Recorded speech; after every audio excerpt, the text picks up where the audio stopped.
Start करते हैं 2022 का क्वेश्चन।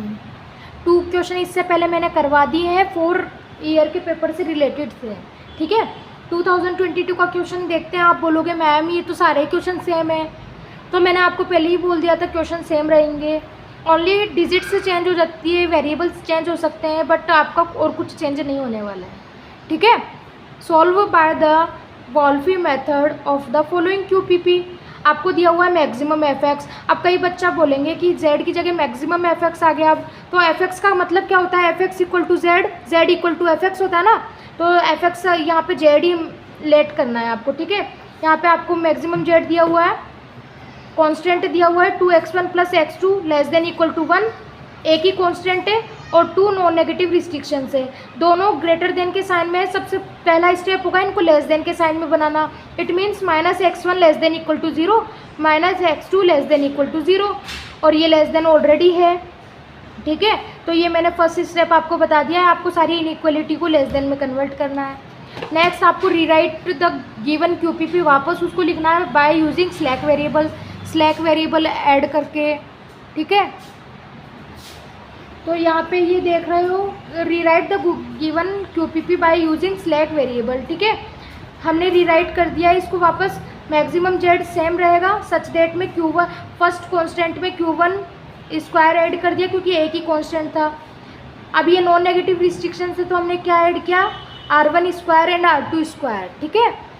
ये मैंने आपको पहले बता रखा है, where Q1 square R1 square R2 square क्या है, स्लैक वेरिएबल है, ठीक है। अब थर्ड स्टेप क्या होगा, लाग्रांजियन फंक्शन को ऐड करना पड़ेगा जिसे हम कैपिटल L से डिनोट करते हैं, और x1 x2 हमारे वेरिएबल्स है। फर्स्ट कांस्टेंट में Q1 स्क्वायर के लिए हमें लेना है लैम्डा, सेकंड और थर्ड नॉन नेगेटिव रिस्ट्रिक्शंस में R1 स्क्वायर R2 स्क्वायर की जगह हमने μ1 μ2 लेना है। ये आपको कैसा आता है पता है, मैक्सिमम जेड पूरा ऐसे कैसे लिखना है। अब लैम्डा है तो माइनस लैम्डा लगा के किससे रिलेटेड था वो Q1 स्क्वायर, तो इसका कॉन्स्टेंट सेम लिखना है 2x1 + x2 + Q1 square -1 minus μ1 आपको लिखना है, और नॉन नेगेटिव रिस्ट्रिक्शंस आ जाएगा फर्स्ट वाला -x1 + R1 स्क्वायर, और फिर -μ1 और μ2 और उससे रिलेटेड नॉन नेगेटिव रिस्ट्रिक्शंस आ जाएगा ब्रैकेट में। अब आपको पता है इसका हमें कैटी कंडीशन फर्स्ट यूज़ करनी होती है नेसेसरी, मतलब आपको इसका डिफ्रेंशिएशन करना है with respect to x1, with respect to x2 और विद रिस्पेक्ट टू लैम्डा, ठीक है। del L upon del x1 किया हमने, x1 जहाँ जहाँ है उसकी हमने, और जहाँ x1 नहीं है उनका डिफ्रेंशिएशन 0 हो जाएगा। x1 का डिफ्रेंशिएशन 1 यहाँ पे है नहीं, x1 का डिफ्रेंशिएशन -2x1, x1 का डिफ्रेंशिएशन प्लस x2 हो जाएगा, x1 है नहीं, x1 का डिफ्रेंशिएशन -2 लैम्डा हो जाएगा, x1 का डिफ्रेंशिएशन माइनस प्लस μ1 हो जाएगा इक्वल टू 0, ठीक है। ये तीनों आ जाएंगे विद एक्स्ट्रा कंडीशन सेम रहने वाली है, ये लिखनी है हर बार। इन तीनों को हमने रीराइट किया तो कोफिशिएंट इस तरफ आ जाएंगे और वेरिएबल्स इस तरफ आ जाएंगे। 2x1 - x2 + 2 lambda minus μ1 equal to 1, इसमें भी इक्वल टू 1, इसमें इक्वल टू 1, ठीक है। तो आपको यहाँ पे वैल्यूज़ में ये तीनों कांस्टेंट बन गए नए वाले। यहाँ पे Q1 स्क्वायर को हमने S1 से रिप्लेस कर दिया, तो इसमें तो आपको स्लैक वेरिएबल मिल गया, बट इन दोनों में नहीं मिला। इन दोनों में आपको न्यू QPP बनाने के लिए V1 ऐड करना पड़ेगा, V2 ऐड करना पड़ेगा। तो मैक्सिमम जेड क्या होगा, -V1 -V2, ठीक है।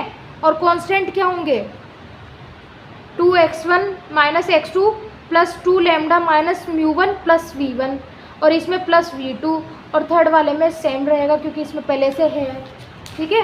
अब आपको किसके साथ खिलवाड़ करनी है, सिंप्लेक्स के साथ। सिंप्लेक्स टेबल आपको पता है CJ में ओनली कोफिशिएंट V1 और V2 के ही रहेंगे।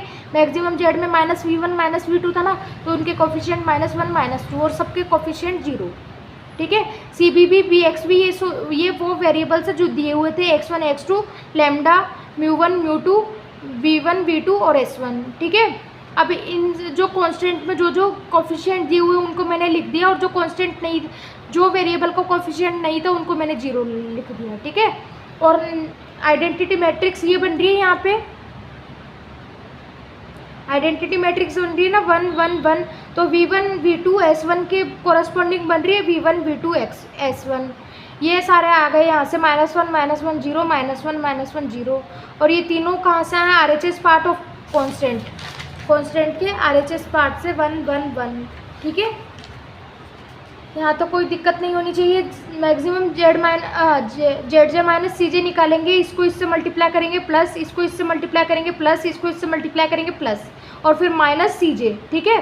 तो ऐसे करने से मेरा ये -3 मोस्ट नेगेटिव एलिमेंट आ रहा है, जो x2 के कोरस्पॉन्डिंग है, लैम्डा के कोरस्पॉन्डिंग है। मुझे पता है x1 और x2 की वैल्यू चाहिए मैक्सिमम जेड निकालने के लिए, तो मैं किसको एंटर करवाऊंगी, x2 को एंटर करवाऊंगी। तो अब मुझे डिपार्टिंग वेक्टर देखना पड़ेगा, मिनिमम रेशो ऑफ इनको डिवाइड करके, minimum ratio of 1 divided by, ये तो माइनस का है तो इससे तो डिवाइड करना ही नहीं है, 1 डिवाइडेड बाय 4, 1 डिवाइडेड बाय 1, तो इससे तो 1 आएगा, 1 डिवाइडेड बाय 4, 1 से तो बहुत कम होगा ना, 1 को 4 से डिवाइड कर रहे हैं तो ये मिनिमम रेशो आएगा किसके कोरस्पॉन्डिंग, V2 के कोरस्पॉन्डिंग। तो V2 बाहर निकल जाएगा, ठीक है, V2 बाहर निकल जाएगा। तो अब ध्यान रखना, जो नेक्स्ट टेबल बनेगी ना उसमें V2 का कॉलम नहीं लेना है, ठीक है। देख लो अब मैंने V2 नहीं लिया है कहीं पर भी, ठीक है। तो अब हमें ध्यान रखना है, V2 बाहर निकल रहा है, x2 एंटर कर रहा है, तो V2 की जगह x2 आ जाएगा, x2 आ गया है। अब ये ध्यान रखना कि जो की एलिमेंट आया है ना, इसको अब क्या बनाना होता है, 1, तो 4 से डिवाइड कर देंगे, 4 से डिवाइड कर दिया मैंने।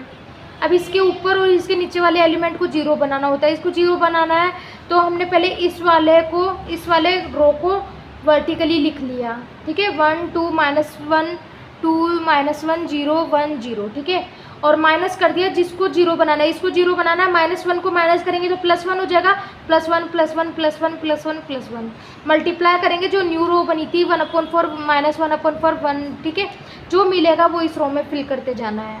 ऐसे ही हम लास्ट वाली रो फाइंड आउट करेंगे, इसकी हेल्प से इसको वर्टिकली लिख लेंगे, माइनस करेंगे 1 क्योंकि इसको 0 बनाना है, और मल्टीप्लाई करेंगे न्यू रो से, जो न्यू रो थी, तो ये आ जाएगी अपने पास।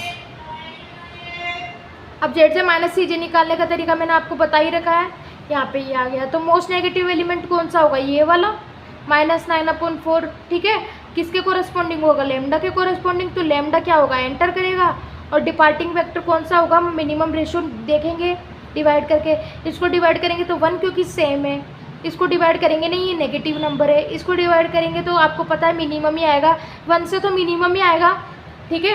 तो V1 करके देख लेना, तो V1 डिपार्टिंग हो जाएगा, V1 बाहर निकल जाएगा, तो अब नेक्स्ट टेबल में V1 हटा देंगे, ठीक है, V1 हटा देंगे तो देखो V1 V2 दोनों हट गया। अब आपको पता है V1 V2 के कोफिशिएंट -1 -1 थे, यहाँ पे V1 V2 नहीं रहेंगे तो 0 0 0 0 0 0, तो आपको पता है जेड जे माइनस सी जे सारे 0 आएंगे।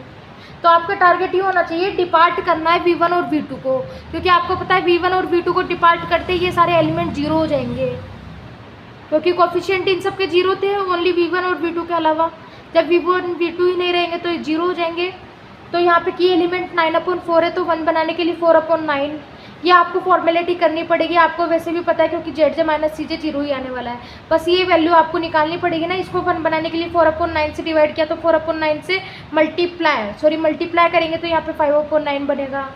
इसको 0 बनाने के लिए इस वाले रो को वर्टिकली लिख लेंगे, माइनस करेंगे 1/4, मल्टीप्लाई करेंगे न्यू रो, तो यहाँ से आपको ये मिल जाएगा, फिर आपको निकाल के बताना है। तो आपको x2 की वैल्यू मिल गई 1/9, यही हमारे काम की है, क्योंकि x1 नहीं है तो उसकी वैल्यू 0 पुट करेंगे। तो मैक्सिमम जेड क्या था आपका, all Z J minus C J equal greater than 0, the optimal solution is x2 equal to 1/9।